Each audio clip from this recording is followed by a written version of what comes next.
하나님 아버지, 여호와께로 돌아오라는 하나님의 음성을 듣기를 원합니다. 우리가 돌아가야 할 곳이 어디인지 알기를 원합니다. 오늘 말씀하여 주시옵소서. 예수님의 이름으로 기도합니다. 아멘. 중국 천추 전국시대에 등나라라고 하는 작은 나라가 있었습니다. 각 나라의 임금들이 서로 무력주의로 남의 나라를 침략해 먹으려고 하는 전쟁이 쉴 새 없이 일어났던 때였습니다. 저마다 부국강병을 외쳤죠. 요새 말로 하면 경제발전, 군비 확장, 이것만이 살 길이라고 부르짖고 있었는데, 너무나도 작은 이 등나라는 북쪽으로는 제나라가 있었고, 그리고 남쪽으로는 초나라가 있었고, 그 틈바구니 속에 끼어 있었습니다. 그래서 그 둘이 다 큰 나라고 또 욕심이 많은 나라이기 때문에 걱정이 태산이었죠. 그래서 등문공이라고 하는 왕이 세자 시절에 다른 나라를 가다가 맹자를 찾아가게 됩니다. 그래서 맹자에게 이렇게 묻습니다. 사제호이까 사초호이까 이렇게 묻습니다. 제나라와 친하게 지내야 합니까? 초나라와 친하게 지내야 합니까? 라고 하는 질문이죠. 제나라와 친하게 지내면 초가 반대할 것이고, 그리고 초와 친하면 제나라의 비유를 거스를 것이니 보통 일이 아닙니다. 중국이나 일본, 미국, 러시아의 틈바구니 속에 끼어있는 우리나라 신세와도 비슷합니다. 이사야 31장에는 하나님께서 애굽과 동맹하는데 사활을 걸고 있는 유다 왕가 또는 유다의 유력한 정치가들에 대해서 그들의 어리석음을 비판하는 장면입니다. 이스라엘이 도움을 구하러 가는 애굽도 멸망할 것이고, 그리고 그렇게 너희들이 겁내고 있는 지금 유다를 침공하는 아수르 세력도 곧 엎드러지고 삼켜질 것인데, 애굽을 의지하고 아수르를 무수할 이유가 어딨냐고 이렇게 말합니다. 하나님께서 마치 사자와 새처럼 너희들을 보호할 것이다. 너희들을 위해서 싸울 것이다. 라고 이렇게 말씀을 선포합니다. 그러면서 너희들이 우상을 버려야 된다라고 하는 말이 오늘 이 31장의 핵심이고, 그런데 이 31장을 통해서 하나님께서 야훼께로 돌아오라고 외치고 있는데, 야훼께로 돌아가기 위해서는 세 가지 단계를 우리가 반드시 알아야 합니다. 첫 번째는 애굽의 도움을 구하지 말아야 합니다. 1절입니다. 도움을 구하러 애굽으로 내려가는 자들은 화 있을진저 그들은 말을 의지하며 병거의 많음과 마병의 심히 강함을 의지하고 이스라엘의 거룩하신 이를 앙모하지 아니하며 여호와를 구하지 아니하나니. 오늘 본문은 우리말 성경은 몇 단어 뒤에 나와 있지만 화 있을진저라고 하는 이 단어가 원어에는 제일 앞에 나와 있습니다. 이 말은 28장부터 이사야에 계속 제일 앞부분에 나와 있는 말인데요. 히브리어로는 호이라고 하는 말의 의성어라고 할 수 있습니다. 호이. 이건 우리가 장례식 때 하는 곡소리입니다. 슬퍼서 울기도 하지만, 저도 이제 부모님이 일찍 돌아가셔서 저도 이렇게 상주 노릇을 했는데, 그 친척 어르신들이 와서 그냥 울지 말고 아이고 이렇게 곡을 하라고 하더라고요. 아이고 아이고. 슬픔은 잠깐이지만 손님이 계속 오니까 맞아야 되죠. 며칠을 맞아야 되니까 아이고 아이고 이렇게 합니다. 근데 이 오늘 본문에 화 있을진저라고 하는 이 말이 히브리어로 호이인데, 이게 바로 아이고라고 하는 뜻입니다. 장례식 때 하는 말이 호이 호이. 그러니까 예언자들이 예언하러 다닐 때 갑자기 호이 호이 하고 돌아다니는 거예요, 이사야가. 그러니까 사람들은 생각만 해도 그냥 끔찍하죠. 장례식에 곡소리를 다 하면서 돌아다닌다고 생각해 보십시오.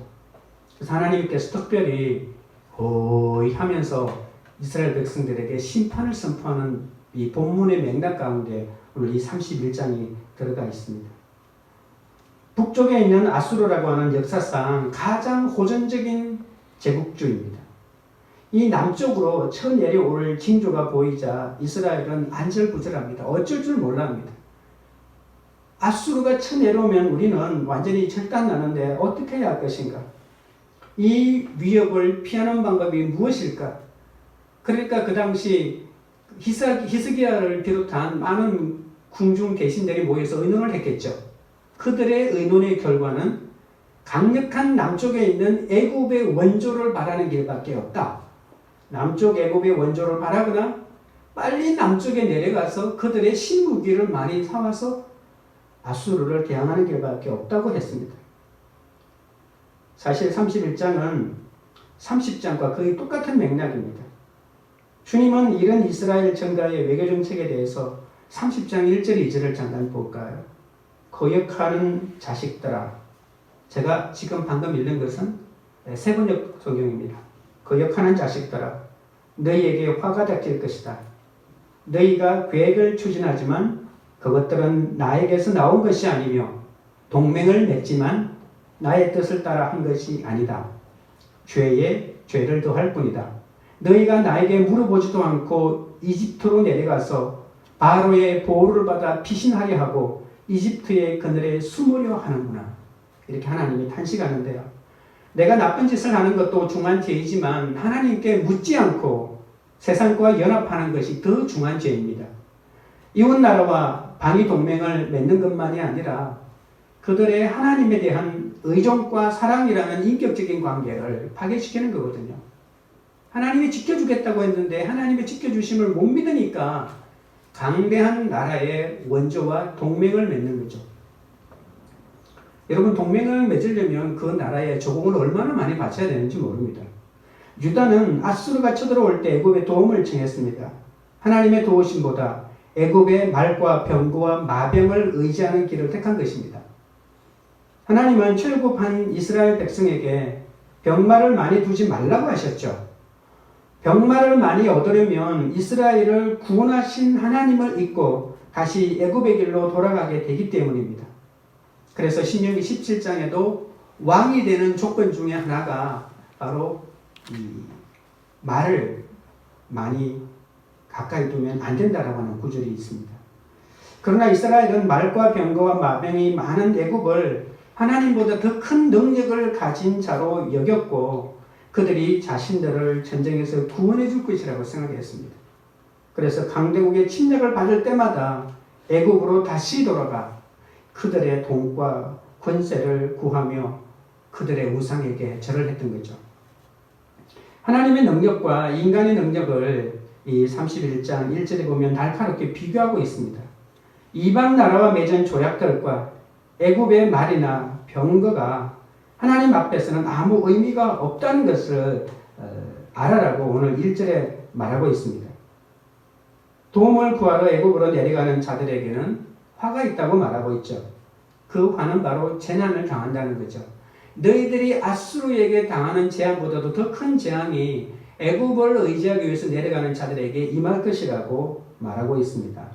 왜 도움을 구하러 애굽으로 내려가는 것이 재난을 자초하는 것일까요? 왜냐하면 애굽은 자신도 스스로 구할 수 없는 체포된 라합같이 무기력한 존재라고 30장 7절에 말하고 있습니다. 애굽은 지금 다른 나라를 돌봐줄 수 있는 능력이 없는 거예요. 정말 도움을 구한다면 나를 도와줄 능력 있는 자에게 가야 되는데 애굽은 전혀 그런 도움이 줄 수 있는 나라가 아니라고 하는 겁니다.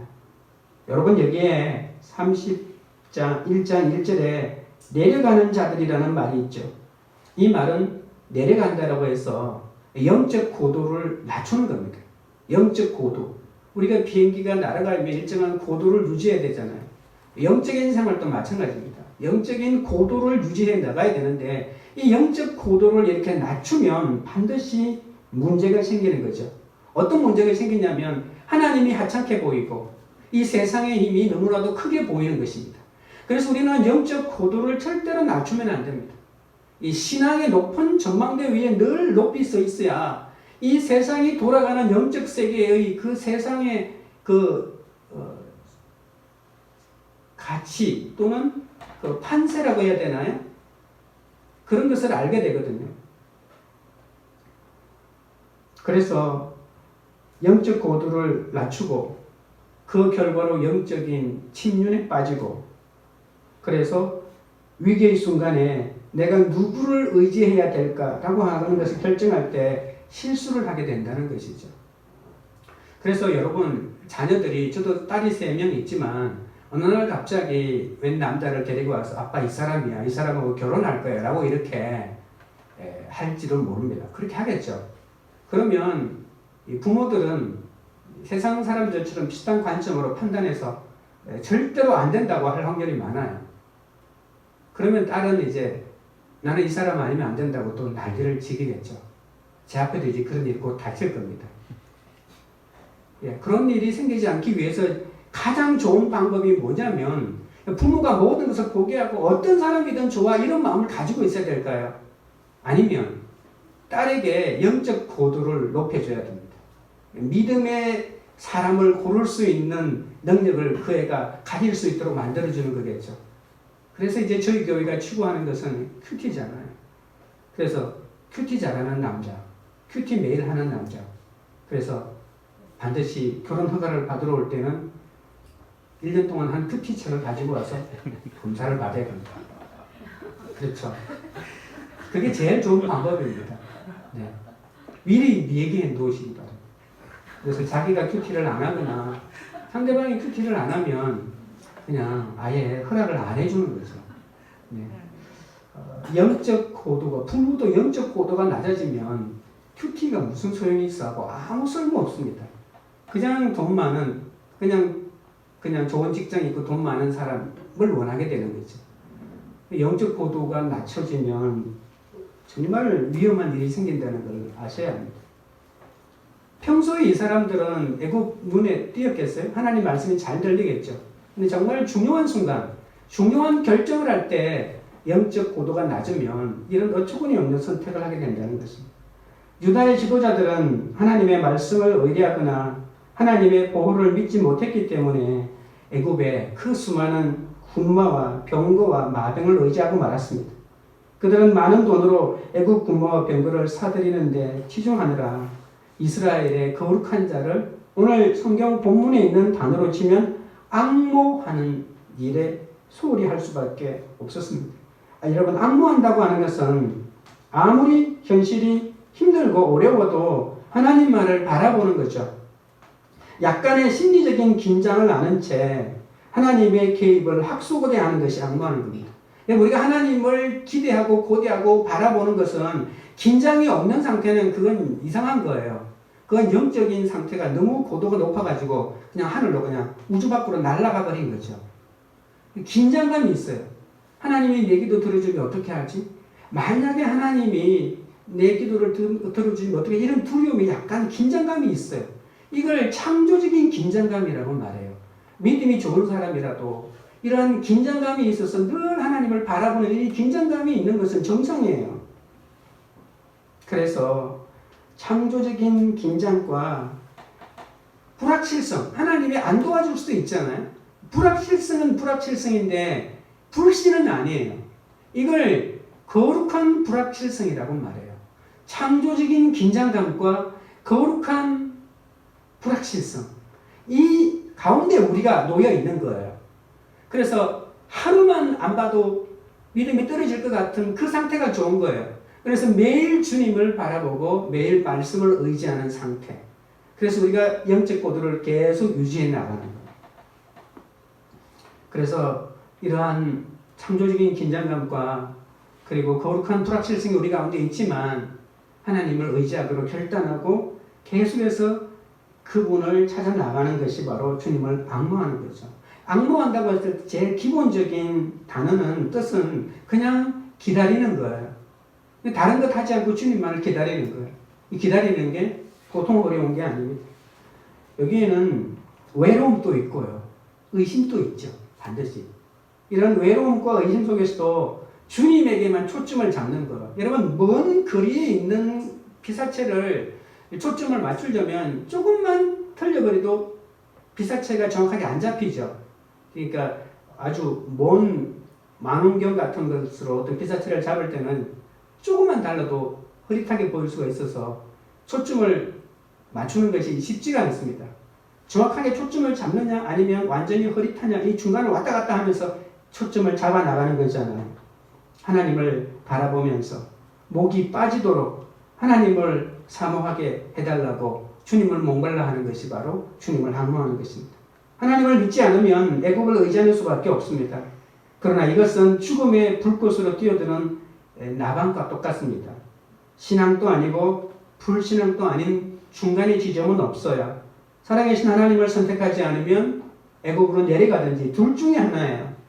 애굽을 의지하게 되면 하나님을 앙모하지 않게 되고 나는 하나님을 앙모하면서도 애굽을 의지한다 이런 건 없다는 거예요.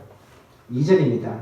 여호와께서도 지혜로우신즉 재앙을 내리실 것이라 그의 말씀들을 변하게 하지 아니하시고 일어나사 악행하는 자들의 집을 치시며 행악을 돕는 자들을 치시리니 우리는 하나님이 크신 능력으로 구원받은 친백성이죠. 그래서 우리를 질투하기까지 사랑하시는 하나님은 내가 도움을 구하는 애굽 같은 권력자와 나를 함께 멸망시켜서라도 주께로 돌이키기를 원하시고 계십니다. 이스라엘 백성의 위기는 군사력이 부족한 것이 아닙니다. 그렇게 생각하기가 쉽잖아요. 그러나 그렇지 않습니다. 군사력이 부족했기 때문에 이스라엘이 멸망한 것이 아니고 그들의 지혜의 근원 되시는 주님을 버렸기 때문에 이스라엘이 망한 것이죠. 그 주님을 바라보고 의지해야 되는데 그렇지 않았죠. 그들을 거부하고 하나님의 지혜가 아닌 자신의 지혜만을 쫓아나갔죠. 그래서 그들은 애굽과 동맹을 맺는 길이 가장 지혜로운 길이라고 여겼던 거죠. 그래서 애굽과 동맹을 맺고 애굽의 신무기를 들여오는 것이고 그래서 그것으로 전쟁하면 이길 것이라고 말하는 거죠. 하나님의 심판을 불러올 뿐입니다. 왜냐하면 그것은 바로 불신앙의 전형적인 행태이기 때문에 그렇습니다. 거룩하신 하나님이 내 눈에 안 보이죠. 그런데 애굽은 눈에 보이는 거죠. 애굽의 군대는 눈에 보이고 하나님은 눈에 안 보이고 그래서 애굽의 마병을 내가 의지하고 바라보는 것이 마땅하다고 할 수 있겠지만 이것은 영적 고도가 너무 낮기 때문에 그런 거지 그건 내 탓이지 하나님 탓이 아닙니다. 믿음은 바랄 수 없는 중에 또 하나님을 바라고 신뢰하고 의지하는 것이라고 로마서 4장 18절에 말하고 있지 않습니까? 유다가 애굽과 은밀하게 동맹을 추진해도 하나님의 지혜는 순식간에 그 동맹을 엎어버릴 수가 있습니다. 위기를 모면하기 위해서 애굽과 동맹에 목을 매는 유다와 애굽 두 나라에 하나님은 동시에 재앙을 내리는 거죠. 아수르 군대가 애굽에 쳐내려왔어요. 그때 당시 애굽의 바로가 샤바코라고 하는 왕인데 주랭랑을 쳐 도망갔어요. 무려 160km나 도망갔다는 기록이 있습니다. 그러니까 아수르 군대가 애굽의 국경을 넘어 들어오지도 않았는데도 160km나 도망가서 숨었다는 것이죠. 애굽은 정말 아무 힘이 없습니다. 내가 의지하려고 하는, 내가 결혼해서라도 의지하고 싶은, 내가 어떻게 해서든 의지하고 싶은, 동맹하고 싶은 그 대상이 힘이 없다는 걸 우리가 어떻게 알 수 있을까? 그걸 아는 것이 하나님의 지혜인데 나중에 당하고 나면 내가 왜 이럴까라고 이렇게 하는 거죠. 그때 가면 내가 비로소 후회하는 거죠. 그래서 내 삶의 모든 환경은 내 삶의 결론이라고 하는 말이 있잖아요.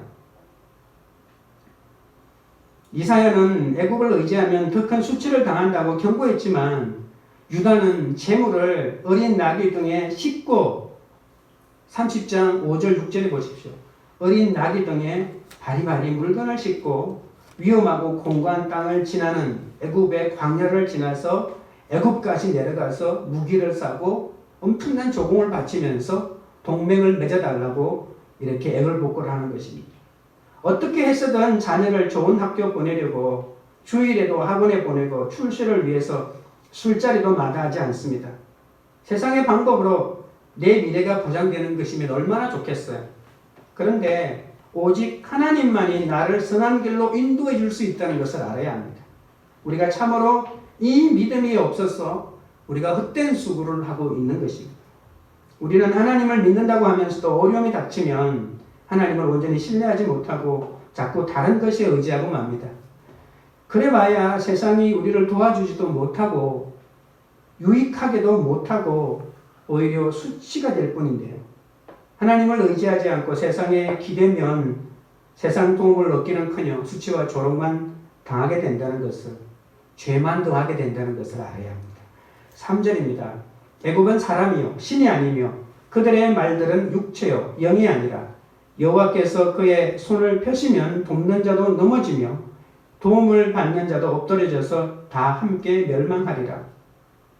여기 애굽이라고 하는 이 단어 대신에 내가 의지하고 싶은 사람의 이름을 넣어서 정말 그것이 믿어져야만 됩니다.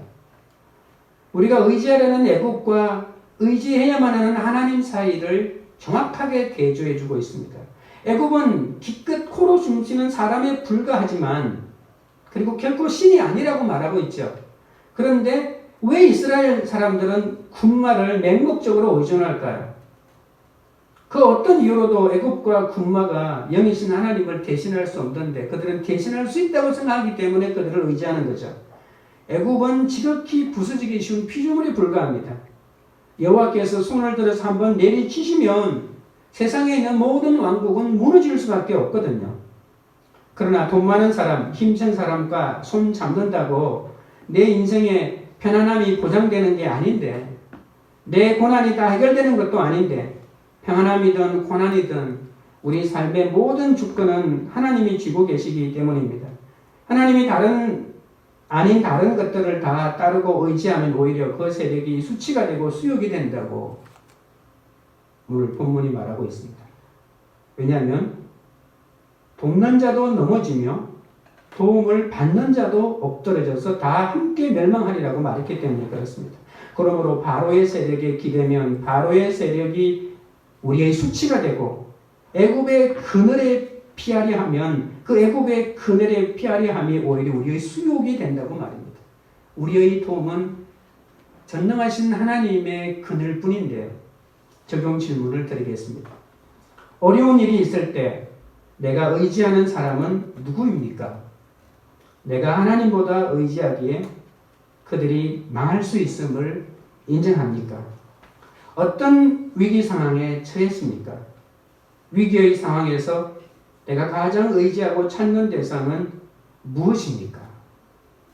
둘째로 예루살렘을 보호하리라고 하는 약속에 대한 믿음이 있어야 여호와께로 돌아갈 수가 있습니다. 4절입니다. 여호와께서 이같이 내게 이르시되 큰 사자와 젊은 사자가 자기의 먹이를 움키고 어르렁거릴 때에 그것을 치려고 여러 목자를 불러왔다 할지라도 그들의 소리로 말미암아 놀라지 아니할 것이요 그들의 떠들므로 말미암아 굴복하지 아니할 것이라. 이와 같이 나 만군의 여호와가 강림하여 시온산과 그 언덕에서 싸울 것이라. 이제 하나님은 먹이를 움켜쥐고 어르렁거리는 사자와 또 새끼들의 둥지를 선회하며 새끼들을 보호하는 어미새가 되어 이스라엘을 보호하신다고 말입니다. 두 가지 하나님에 대한 이미지를 가지고 이스라엘 백성들을 보호하시는 하나님을 설명하고 있습니다. 고난의 한가운데서도 하나님만 바라보는 자에게 이제 만군의 야훼께서 강림하신다고 오늘 말씀하시죠. 그분이 제일 4절 뒷부분에 나 만군의 야훼가 강림하여 라고 이렇게 말하잖아요. 좀 더 내밀하게 나에게 하나님의 비밀스러운 결심을 말해주는 거예요. 근데 하나님은 이미 말하지 않고 행하는 법이 없어요. 선지자에게 모든 것을 미리 말합니다. 말씀 묵상을 깊이 하면 하나님이 나에게 주시는 음성을 들을 수 있죠. 그럼 하나님이 반드시 지켜주신다고 이렇게 믿음이 강하게 생기면 의심 없이 그 일을 끝까지 추진하고 세상을 바라보지 않을 수가 있거든요. 여호와께서 이사야에게 시온에 대한 극적인 구원 계획을 알려주십니다. 극적으로 내가 너를 구원할 것이다. 근데 이 말씀이 안 믿어지면 애굽을 의지하는 수밖에 없어요. 여호와 하나님은 먹이를 움켜쥐고 어리렁거리는 큰 사자와 젊은 사자처럼, 여러분 사자는 자기가 움켜쥔 것을 절대로 빼앗기지 않죠. 다른 짐승은 빼앗길지 모르겠지만 사자는 자기가 얻은 먹이를 빼앗기지 않습니다. 그러니까 하나님은 절대로 이스라엘을 다른 세력에게 빼앗기지 않는다는 거예요. 팔레스타인의 목자들, 보통 목자들은 다른 나라의 임금들을 많이 상징합니다. 왕들을 상징합니다. 그 주변에 있는 모든 열방이 예루살렘을 삼키기 위해서 얼마나 많은 전쟁을 감행했습니까? 그런데 하나님께서 그 수많은 열방으로부터 이스라엘을 지켜주시고 보호해 주신다는 거죠. 큰 사자나 젊은 사자는 너무 용감하기 때문에 목자들이 아무리 애고사 소리를 지르거나 떠들더라도 굴복하지 않고 자기 먹이를 움켜쥐고 유유히 떠나간다는 거죠. 사자는 목자들이 때를 지어 소리를 질러도 결코 자기 먹이를 넘겨주지 않습니다. 하나님의 소유인 예루살렘을 하나님은 빼앗기는 법이 없습니다. 이와 같이 용감 무쌍함 그리고 의연함을 가진 하나님께서 자신이 보호하려고 움켜쥐고 있는 자기 백성을 빼앗길 리가 있나요? 맨 마지막 부분 다시 보겠습니다. 4절. 나 만군의 야훼가 강림하여 시온산과 그 언덕에서 싸울 것이라. 하나님의 공격 대상이 시온산과 그 언덕이라고 합니다. 이 말은 시온산의 영적인 몰지각 그리고 자기 충만에 휩싸여 있는 오만한 지도자들, 이 지도자들 하나님께서 꾸짖겠다고 하는 겁니다. 그들이 옳지 않고 틀렸다는 것을 말씀으로 증명해 주겠다는 것입니다. 나 혼자만 말씀대로 사는 것 같아서 힘들 때가 많으시죠? 나는 내 죄를 보고 가는데 내 남편은, 내 아내는, 내 자식들은 자기 죄를 보기는커녕 더 기고만장하게 큰 소리 치고 있고 내 죄 보고 그냥 내 삶에 적용만 하면 내가 불쌍하게 보일 때가 있습니다.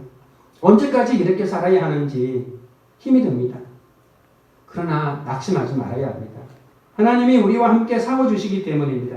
하나님은 사자처럼 표하시면서 시온산에 있는 하나님 백성의 불신앙과 싸움을 해주십니다. 그래서 내 자녀의 불신앙과 싸워주시는 분도 하나님이시고 내 남편의 우상숭배와 싸워주시는 분도 하나님이십니다. 하나님이 직접 내 자녀 속에, 내 남편 속에, 내 배우자 속에, 내 친척 속에 들어가 있는 불신앙과 싸워주고 있다는 것입니다. 지금 이 본문을 가지고 힘을 얻으셔야 합니다. 나 만군의 야훼가, 만군이라고 하는 말은 온 군대라고 하는 뜻이잖아요. 만군의 야훼가, 여호와가 강림하여 시온산과 그 언덕에서 싸울 것이다. 내가 싸우는 것이 아니라 바로 하나님께서 그들이 가진 불신앙과 지금 싸우고 계시고 그들이 깨닫도록 그들을 인도하고 계신다는 겁니다. 그래서 그들은 말씀을 안 보잖아요. 그들은 말씀을 묵상 안 하니까 내가 말씀이 되어서 말씀대로 살아가는 내 모습을 내가 보임으로써 그들이 내 삶을 보고 묵상하도록 만들어줘야 돼요. 그 길밖에 없어요. 그러니까 힘든 여정입니다. C.S. 루이스의 나니아 연대기에 보면 아슬란이라고 하는 사자가 나오죠. 이 사자는 동물들을 엄청나게 두려워 떨게 합니다. 한번 으르렁하면 모든 동물들이 무서워 떨죠. 그런데 한편으로는 이 사자는 아슬란은 또한 한없이 자애로운 사자입니다. 그 사자의 이 틀에 작은 다람쥐가 올라가서 간지럼을 피워도 가만히 웃기만 하는 그런 사자이기도 합니다. 하나님은 이러한 적군을 향하여는 용감 무쌍한 용맹한 사자이기도 하지만 자기 친백성을 구원하기 위해서는 한없이 자애로운 사자이기도 합니다. 제가 오래전에 예루살렘에 가니까 사자를 표상한 그림들이 많이 있더라고요. 그래서 유대인들은 이스라엘을 지켜주는 사람을 이렇게 사자라고 이렇게 생각하고 있더라고요. 5절입니다. 새가 날개치며 그 새끼를 보호함같이 나 만군의 여호와가 예루살렘을 보호할 것이라. 그것을 호위하며 건지며 뛰어넘어 구원하리라 하셨느니라. 5절은 새의 이미지를 가지고 하나님의 초월적인 구원의 역사를 보여줍니다. 새가 날개치며 그 새끼를 보호함같이 만군의 야훼께서 예루살렘을 보호할 것이라고 합니다. 사자는 심판을 통한 구원의 이미지라면 이 새는 갑자기 구원한다는 그런 의미입니다. 갑작스럽게 구원하는 이미지가 이 새의 이미지가 있습니다. 하늘로부터 오는 구원은 우리가 예상하지 못한 순간에 이루어집니다. 도저히 구원이 임할 것 같지 않은 순간에 하나님의 구원이 임한다는 걸 알아야 합니다. 그러니까 끝까지 포기하지 말아야 합니다. 여러분, 인간이 회개해야만 하나님께서 움직이십니다. 그런데 인간은 회개를 못합니다. 인간이 회개해야만이 하나님이 구원을 베푸신다면 하나님은 영영 가만히 있을 수밖에 없을지도 모릅니다. 그래서 인간이 회개하기 전에 하나님이 먼저 움직이십니다. 인간이 회개하도록 하나님이 먼저 움직이신다는 거예요. 그래서 오늘 이 5절 본문의 뒷부분에 뛰어넘어라고 하는 본문이 있죠. 단어 있죠. 뛰어넘어라고 하는 말은 여러분 자동차에 갑자기 이제 속력을 높일 때 기어를 바꾸잖아요. 그래서 기어를 바꾸어서 갑자기 달려나갈 때 갑작스러운 기어를 변속한다는 이미지가 이 속에 들어가 있습니다. 말 자체가. 급격한 하나님의 기어 변속. 이것이 바로 이 뛰어넘는다고 하는 것이죠. 하나님은 우리를 구원할 때 뛰어넘어서 구원하는 것이죠. 달려나가는 거죠. 인간이 회개해야만 하나님이 움직이는 것이 아니라 하나님 스스로 자기가 먼저 마음의 기여를 넣어 방향을 먼저 바꾸십니다. 그래서 예수 그리스도가 이 땅에 오셔서 십자가에 달린 것도 하나님께서 기여를 바꾸어서 십자가에 달린 것도 하나님이 뛰어넘어 오신 것입니다. 그래서 새처럼 우리를 구원하신다고 하는 이 뜻은 하나님께서 갑작스럽게 방향을 바꾸어서 우리로 하여금 당신의 그 사랑에 뛰어들 수 있도록 당신의 모든 품을 우리 가운데 허락하시는 장면이라고 볼 수 있습니다. 이스라엘에게 없던 것은 말과 마병이 아니라 하나님을 신뢰하는 믿음이 없었죠. 그래서 그들은 우리에게는 말과 마병이 없어졌다고 하지만 실상은 믿음이 없어진 거죠. 출애굽 후에 가나안에서 많은 우상을 섬겼습니다. 그들은 출애굽의 은혜와 광야의 위험에서 지켜주신 하나님의 사랑을 점점 잃어갔습니다. 그래서 그들은 침략을 당할 때마다 애굽으로 돌아가서 조공을 바치고 하나님을 배신했습니다. 우리도 그들처럼 고난 앞에서 하나님을 의지하고 기도하기보다는 돈과 힘 있는 부모님과 형제들의 도움을 먼저 찾습니다. 그러나 내가 도움을 구해야 하는 곳은 나를 구원하시고자 목숨까지 버리신 하나님일 뿐입니다. 나를 위해서 먹이를 움켜쥔 사자처럼 싸우시며 또 날개 아래에 새끼를 품은 새처럼 보호하겠다고 약속하신 하나님의 말씀만 의지해야 합니다. 적용 질문입니다. 나를 위해 목숨을 내주신 주님이 질병과 부도와 실직 그리고 배우자의 외도라는 침략에서도 싸우시고 보호하시며 구원하실 것을 믿습니까? 환난 가운데서도 하나님의 보호하심과 지키심을 신뢰합니까? 하나님의 보호 아래 내가 맡겨야 할 것은 무엇입니까? 셋째로 하나님께 돌아가려면 아수르를 물리쳐 주신다는 것을 알아야 합니다. 6절입니다. 이스라엘 자손들아 너희는 심히 거역하던 자에게로 돌아오라. 이사야는 이스라엘 백성에게 그들이 심히 거역했던 하나님께로 돌아오라고 합니다. 회개에 대한 촉구입니다. 여러분 돌아오라고 하는 말은 히브리어로 슈브라고 하는 말입니다. 슈브. 그런데 이스라엘 히브리어에는 타락이라고 하는 것, 폐역, 타락이라고 하는 단어와 이 구원이라고 하는 단어가 똑같습니다. 그래서 타락이라고 하는 단어도 슈브입니다. 이스라엘 백성은 늘 하나님과 마주보고 있어야 합니다. 하나님과 눈을 맞추고 마주보고 있어야 할 이스라엘이 하나님에게서부터 돌아선 것이 바로 타락이에요. 슈브한 게 타락이에요. 그래서 예언자들은 다시 하나님께로 슈브하라고 말하는 거죠. 똑같은 단어의 슈브지만 타락이라는 단어와 그리고 구원이라는 단어가 똑같이 포함되어 있다는 거죠. 여러분 하나님과 같은 곳을 바라보는 것은 좋은 게 아닙니다. 하나님의 얼굴을 마주 봐야 되죠. 눈을 맞추고 마주 보는 것이 하나님과 우리와의 정상적인 관계입니다.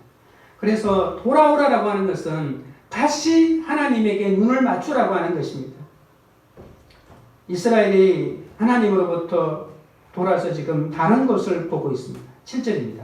너희가 자기 손으로 만들어 범죄한 은우상, 금우상을 그날에는 각 사람이 던져버릴 것이며 여러분 하나님의 구원은 하나님의 돌이킴에서부터 시작한다고 제가 말했죠. 근데 온전하게 이 하나님의 구원이 완성되려면 우리가 해야 할 일도 있습니다. 하나님이 예수님을 십자가에 못 박게 하셨죠. 이것이 하나님의 구원의 시작입니다. 그러면 우리가 해야 될 일은 뭘까요? 우리가 해야 될 것은 예수님을 믿는 거잖아요. 근데 오늘 본문에는 뭐라고 말하고 있냐면 하나님이 우리를 위해서 기여를 바꿔서 방향을 바꿔서 우리 가운데로 왔어요. 우리가 회개하기 이전에 하나님이 먼저 우리에게 왔어요. 그럼 우리가 해야 될 일은 뭘까요? 우리가 모든 우상을 버리는 거예요. 금우상, 은우상을 버려야 한다고 본문이 말하고 있습니다. 이것을 버리지 않으면 회개가 완성되지 않아요. 아무리 하나님이 우리에게 다가와도 내게 해야 할 일을 하지 않으면, 그러니까 큐티를 아무리 많이 하고 깨달아도 적용을 하지 않으면 안 된다는 거예요. 우상을 배척하고 버리는 적용이 나에게 있어야 합니다. 이스라엘에게 찾아온 위기의 진짜 이유는 아수르의 침공이 아니라고 했잖아요. 바로 이스라엘이 자기 손으로 만든 은우상과 금우상을 숭배했기 때문입니다. 그래서 진짜 원인 제거, 근원적인 원인 제거는 아수르를 침략에서부터 멸해서 침략을 제거하는 게 아니라 근원적인 원인 제거는 바로 내 모든 우상을 버리는 겁니다. 하나님의 극적인 구원이 일어나는 그날에 하나님의 백성은 자기 손으로 만들어 죄를 짓는 올무가 되는 모든 금은 우상을 버려야 합니다. 아수르보다 강하신 하나님이 아무리 말씀을 주셔도 우리는 아수르처럼 나를 압제하며 힘들게 하는 강한 자를 두려워합니다. 이게 사람입니다.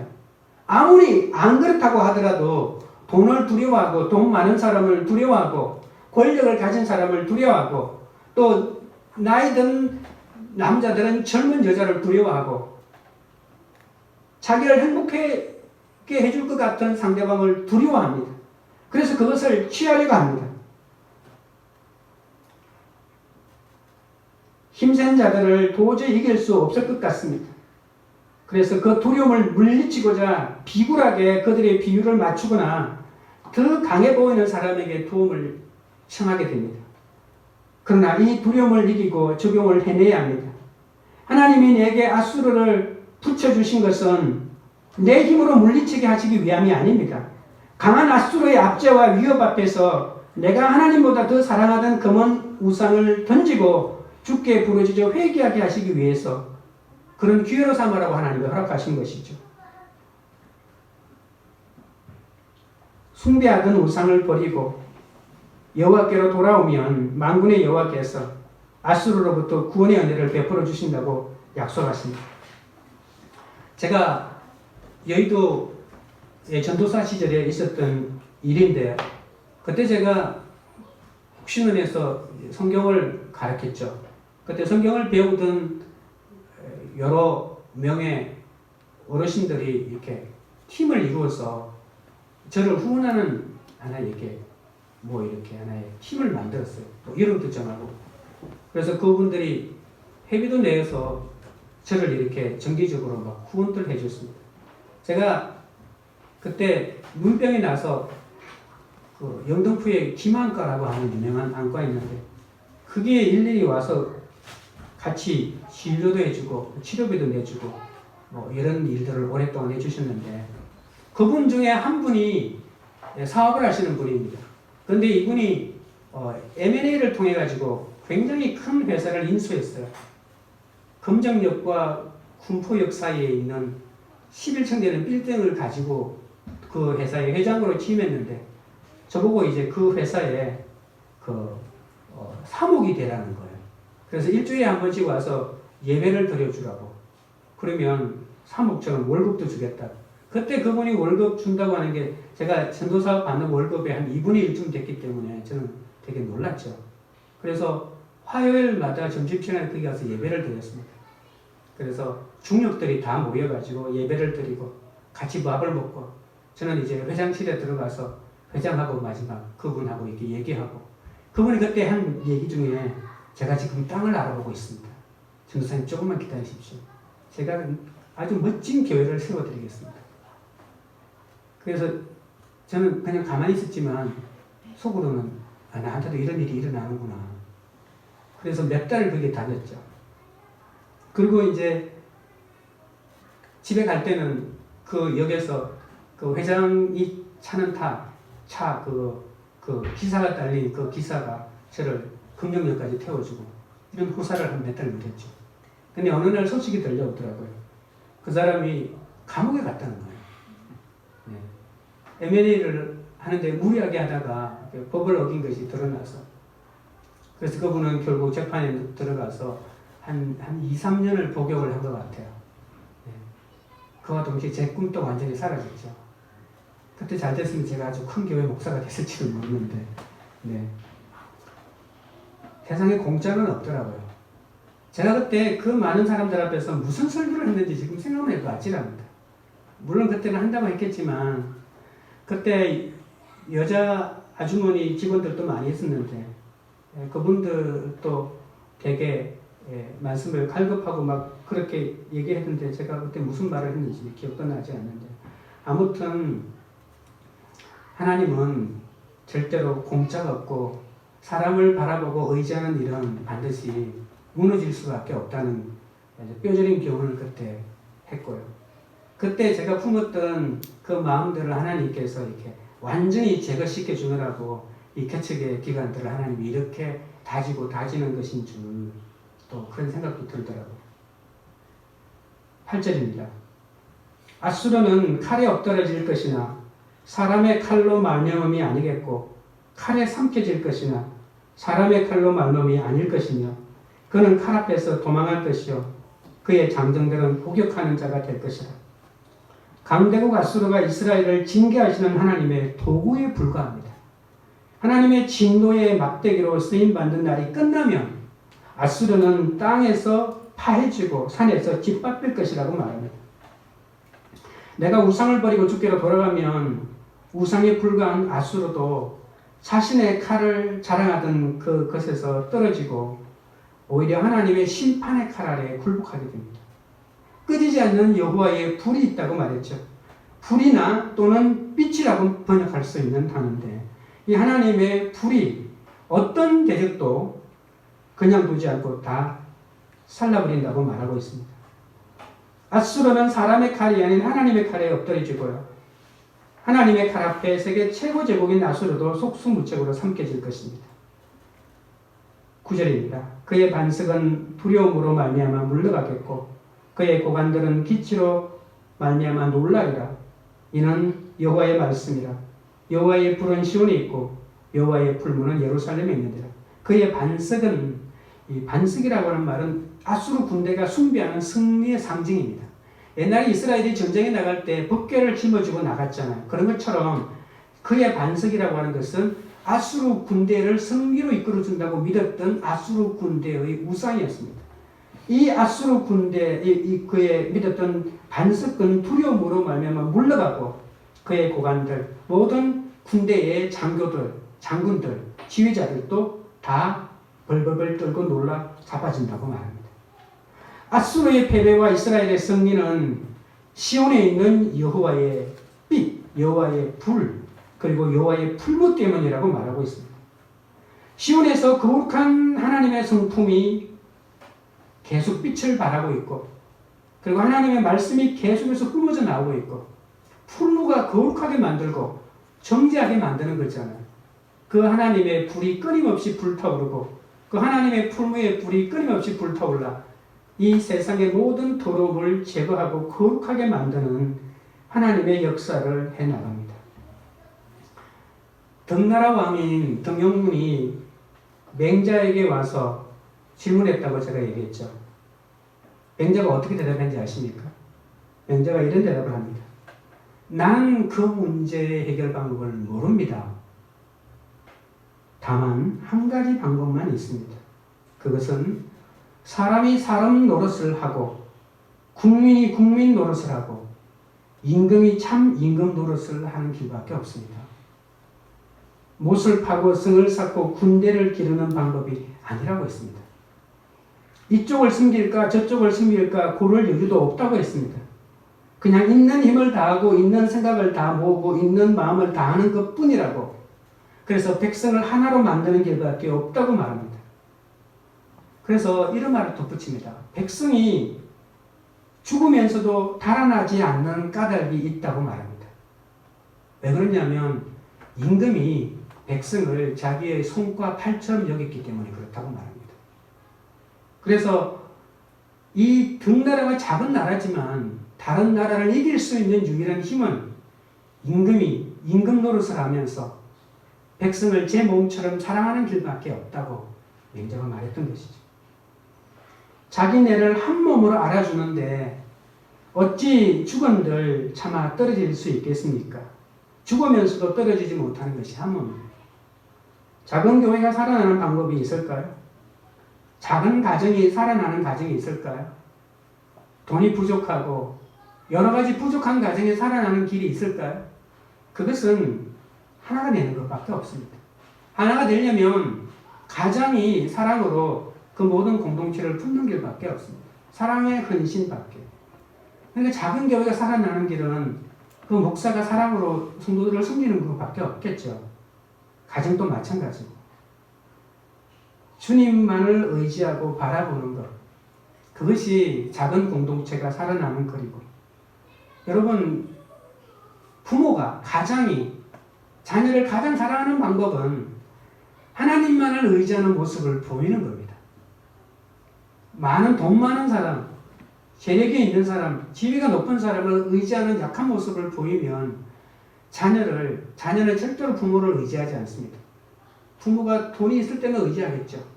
또 부모가 돈이 없어도 온갖 것을 빌려서라도 자기한테 돈을 갖다 주는 그 한도 내에서 부모를 의지할 겁니다.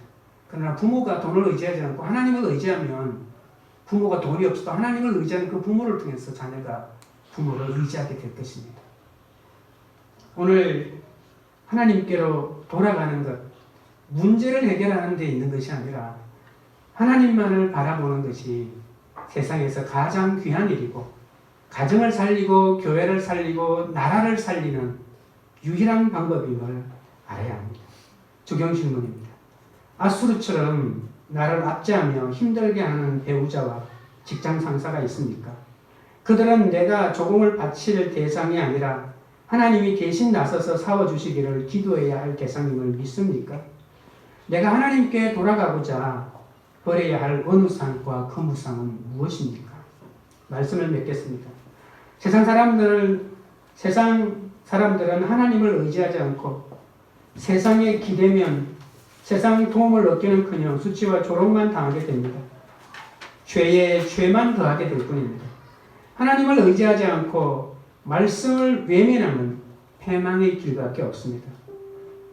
이스라엘은 400여 년간 애굽의 노예로 살다가 출애굽했음에도 여전히 자신들의 말과 기병을 의지했습니다. 그리고 히스기야 왕은 북이스라엘을 멸망시킨 후 남유다를 침략한 아수르 왕 사네림을 두려워하여 그에게 여호와의 전과 왕궁 곳간에 있는 모든 금과 은을 다 바쳤습니다. 이스라엘에게 애굽은 여전히 부러움의 대상이고 아수르는 두려움의 대상입니다. 그러나 애굽의 풍성함도 아수르의 강함도 영원하지 않습니다. 전쟁은 여호와께 속한 것입니다. 풍성한 애굽을 의지하고 싶은 연약함도 강한 아수르에 대한 두려움도 내 힘으로는 물리칠 수 없습니다. 금과 은의 우상을 던져버림으로 하나님보다 그것을 더 의지하고 두려워하는 죄를 회개해야 할 것입니다. 우리 찬양하고 기도하도록 하겠습니다.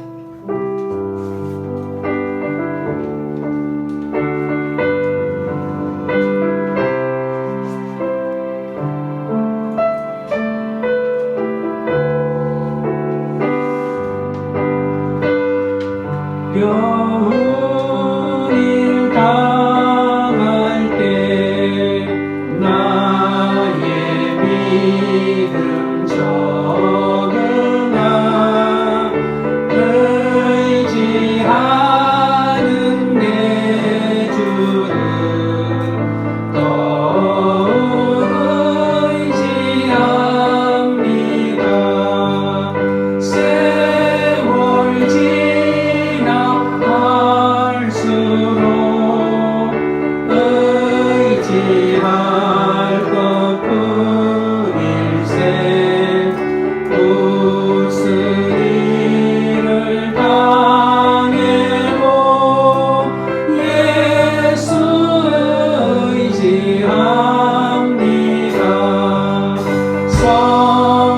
성령께서 내 마음 밝히 비춰주시니 인도하심 따라서 주만 의지합니다. 세월 지나갈수록 의지할 것뿐일세. 무슨 일을 당해도 예수 의지합니다. 밝을 때의 노래와 어두울 때의 기도로 위태할 때 도움을 주께 간구합니다. 세월 지나갈수록 의지할 것뿐일세. 아무리를 만나도 예수 의지합니다. 생명 있을 동안에 예수 의지합니다. 천국 올라가도록 의지할 것뿐일세. 세월 지나갈수록 의지할 것뿐일세. 무슨 일을 당해도 예수 의지합니다. 여러분 기도하실 때 어려운 일이 있을 때마다 사람을 의지하지 않고 하나님을 더 의지하게 해달라고, 하나님보다 더 의지하는 것들 때문에 망할 수 있음을 인정하고 주님만 바라보게 해달라고 기도하겠습니다. 나를 위해 목숨을 내주신 주님이 질병도 부도와 실직도 배우자의 외도라는 모든 침략에서도 싸우시고 보호하시고 구원해 주실 것을 믿게 해달라고 기도하시기 바랍니다. 환난의 한가운데서도 하나님의 보호하심과 지키심을 신뢰하고 하나님의 보호 아래 내가 마땅히 맡겨야 할 것들을 모두 맡기게 해달라고 기도하시겠습니다. 아수르처럼 나를 압제하며 힘들게 하는 배우자와 직장 상사가 있어도 주님께서 대신 싸워주심을 알고 주님께 맡기고, 그들은 내가 조공을 바칠 대상이 아니라 하나님이 대신 싸워주셔서 이기게 해주실 대상임을 믿고 나가게 해달라고, 오히려 내가 하나님께 돌아가기 위해 내가 아직도 버리지 않고 있는 은이나 금 우상을 온전히 버리는 적용을 하게 해달라고 주여 3번 부른 다음에 기도하며 주께 나가겠습니다.